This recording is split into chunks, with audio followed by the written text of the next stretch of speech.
Video کو like کر کے آگے شیئر ضرور کر دینا۔ تو آپ کی ہچکیاں بن جاتی اور آپ رونے لگتی، بے ہوش ہو جاتی۔ امام زین العابدین جب بھی واقعات کربلا کا ذکر چھیڑ دیتے تو آپ کے چہرے کا رنگ اڑ جاتا، لیکن ان روایات کو آئندہ نسلوں میں منتقل بھی کرنا ہے تو بہت ضبط کے ساتھ کوشش کی جاتی ہے کہ کچھ اشارے آپ تک پہنچائے جا سکے تاکہ کربلا کے سہارے ہمیں زندگی جینے کا سلیقہ میسر آ جائے۔ میرے پیارے آقا صلی اللہ علیہ وسلم کے پیارے دیوانوں، یہ اہل ایمان کا متفقہ نظریہ ہے اور قرآن کا یہ فرمان ہے کہ جو لوگ اللہ کی راہ میں مارے جائیں انہیں مردہ نہ کہو، وہ زندہ ہیں اور تمہیں شعور نہیں ہے۔ شہادت اتنی عظیم ترین نعمت ہے کہ جب شہید کا پہلا قطرہ زمین پہ گرتا ہے تو اس بندے کو اللہ کا دیدار نصیب ہوتا ہے۔ سبحان اللہ، سبحان اللہ۔ آج ہم امام علی مقام کو سید الشہداء کہتے ہیں تو کچھ لوگ اس پر بھی چراغ پا ہیں کہ سید الشہداء تو امیر حمزہ کو رسول اللہ نے کہا، یہ امام حسین کب سے شہداء کے سردار ہو گئے، سید الشہداء ہو گئے۔ اللہ اکبر۔ میرے آقا صلی اللہ علیہ وسلم کے دیوانوں، لوگوں کی نظر حدیث پر نہیں، آقا کریم نے فرمایا میرا چچا حمزہ سید الشہداء ہیں اور ان کے علاوہ ایک بندہ وہ سید الشہداء ہوگا جو ظالم حاکم کے سامنے حق بات کرنے کے لیے کھڑا ہوگا اور وہ اس پر جان دے گا، وہ بھی شہداء کا سردار ہوگا۔ یعنی میرے رسول صلی اللہ علیہ وسلم نے جہاں امیر حمزہ کو شہیدوں کا سردار کہا ہے، وہیں پر میرے آقا صلی اللہ علیہ وسلم نے امام علی مقام کی شہادت سے پہلے انہیں بھی شہیدوں کا سردار فرمایا ہے۔ آج کا عنوان بالکل اس بات کی اجازت نہیں دیتا کہ میں کسی طرف جاؤں، اس لیے کہ کل کی گفتگو آپ نے یہاں تک سماعت کی تھی کہ سیدنا امام مسلم اور ان کے بچوں کی شہادت کوفہ کی سرزمین پہ ہو گئی۔ 3 ذی الحجہ کو یعنی بقرعید کی 3 تاریخ کو حضرت امام مسلم کی شہادت ہوئی۔ چونکہ آپ جیسے ہی پہنچے اس دن 12,000 لوگوں نے حضرت امام مسلم کے ہاتھ پر امام حسین کے نام پہ بیعت کی، اور جب آپ نے ماحول دیکھا تو آپ نے خط لکھا حالات اچھے آ جائیں۔ خط روانہ ہوا، حالات بگڑ گئے، دوسرے خط کا موقع نہیں لگا، اور جس دن امام مسلم کی شہادت ہوتی ہے 3 ذی الحجہ کو، بے عین ہی اسی دن وہ خط حضرت امام عرش مقام امام حسین علی جدی والی سلام کی بارگاہ میں پہنچتا ہے۔ امام حسین اس خط کو پڑھتے ہیں اور آپ کوفہ جانے کی تیاری شروع کر دیتے ہیں۔ مولا حسین نے جیسے ہی 3 ذی الحجہ کو اپنے خاندان والوں کو حکم دیا کہ ہم نے یہاں نہیں رہنا، حالات کوفہ کے اچھے ہیں، کوفہ والوں نے جو کہا تھا اس پر قائم ہے اور وہ بیعت کر رہے ہیں امام مسلم کے ہاتھ پر، سو ہم لوگوں کو اب یہاں سے کوفہ کی طرف روانہ ہونا ہے۔ حضرت عبداللہ ابن عباس کو خبر ہوئی کہ وہ کوفہ کی طرف جا رہے ہیں۔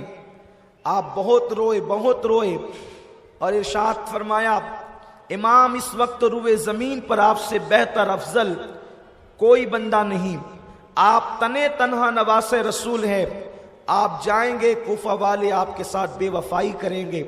کوفہ والوں نے آپ کے ابا کے ساتھ بے وفائی کی، آپ کے بھائی کے ساتھ بے وفائی کی۔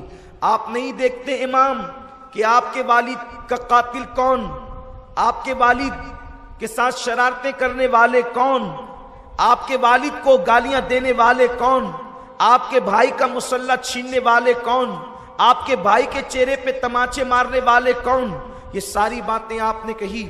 تو حضرت امام علی مقام نے وہ خط دیا، کہا حضور یہ خط کے باوجود بھی وہ کوفہ والے بے وفائی کریں گے۔ امام حسین نے فرمایا میں استخارہ کرتا ہوں، استخارے میں جو جواب آئے گا اس کے بعد آپ کو بتاؤں گا۔ آپ نے دوسری رات استخارہ کیا، استخارہ کرنے کے بعد آپ نے فرمایا کہ مجھے قضا کی جو لگام ہے وہ کھینچ رہی ہے اور مجھے حکم دیا گیا ہے، سو مجھے وہ پورا کرنا ہے، اور میں اچھی طرح انجام کو جانتا ہوں، اور مجھے خواب میں رسول اللہ کی زیارت نصیب ہوئی، اللہ کے رسول صلی اللہ علیہ وسلم نے مجھے حکم دیا، میں اس پہ عمل کروں گا۔ حضرت ابن عباس نے پوچھا آپ مجھے بتائیں آقا نے حکم کیا دیا ہے؟ تو آپ نے فرمایا اس خواب کو ظاہر کرنے کی اجازت نہیں، جب تک میں زمین کے اوپر ظاہری طور پہ حیات رہوں گا اس خواب کا ذکر میں کسی سے نہیں کروں گا، کیونکہ مجھے اس خواب کا ذکر کرنے کی اجازت نہیں۔ اس کے بعد حضرت محمد ابن حنفیہ جو مولا علی کی دوسری بیوی کے اولاد میں سے ہیں، یعنی مولا علی کے ہی بیٹے ہیں لیکن دوسری بیوی سے ہے، جب ان کو پتا چلا کہ امام علی مقام کوفہ جانے کے لیے تیار ہو گئے تو آپ اس وقت ایک تشت میں وضو کر رہے تھے۔ امام علی مقام کے غم میں اتنا روئے کہ تشت جو ہے آپ نے آنسوؤں سے بھر دیا۔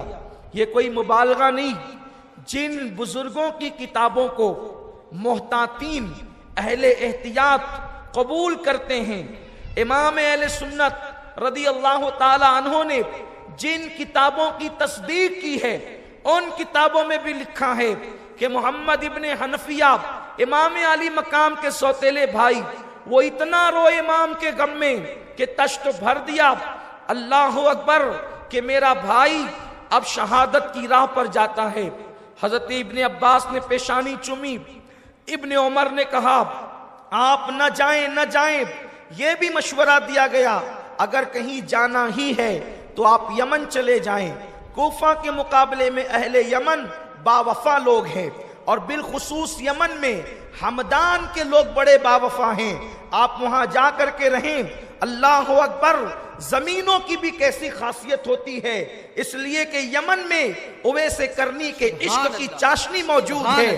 اللہ اکبر، ساری زمینیں یکساں نہیں ہوتی، کبھی زمینیں بنجر ہوتی ہے، کبھی زمینیں زرخیز ہوتی ہے، کبھی زمینیں پتھریلی ہوتی ہے، تو زمین کا اثر وہاں کے رہنے والوں کے دلوں پہ پڑتا ہے۔ اللہ اکبر، کوفے کی زمین بے وفا تھی، اس لیے کہا کہ اگر جانا ہی ہے تو یمن جائے۔ آپ فرماتے مجھے حکم ملا ہے، میں حکم کے آگے مجبور ہوں، اور حکم قدرت کی طرف سے ہے، حکم نانا کی طرف سے ہے۔ اس کے بعد امام علی مقام تیاریوں میں مصروف ہو جاتے ہیں۔ کون سی تاریخ، اللہ اکبر، مکہ المکرمہ کے اندر دور دور سے قافلے جمع ہیں، دور دور سے پوری دنیا سے لوگ جمع ہیں۔ آج تاریخ ہے، اللہ اکبر، کون سی تاریخ؟ جس تاریخ کو 8 ذی الحجہ کہتے ہیں، 3 سے لے کر 8 تک کے یہ 5 دن تیاریوں میں رکنے اور جانے کے معاملات میں گزرے۔ 8 ذی الحجہ کا دن آ گیا ہے، 8 ذی الحجہ کی صبح طلوع ہونے والی ہے۔ اللہ اکبر، سارے حاجی کعبۃ اللہ پہ پروانہ وار نثار ہو رہے ہیں، لبیک کی صدائیں بلند ہو رہی ہے۔ وہ امام حسین جسے حج کا شوق اتنا تھا کہ جس نے اپنی پوری زندگی میں مدینہ منورہ سے چل کر مکہ المکرمہ تک 25 حج پیدل فرمائے ہیں۔ ویڈیو اگر اچھا لگا ہو تو لائک کر کے شیئر ضرور کر دینا۔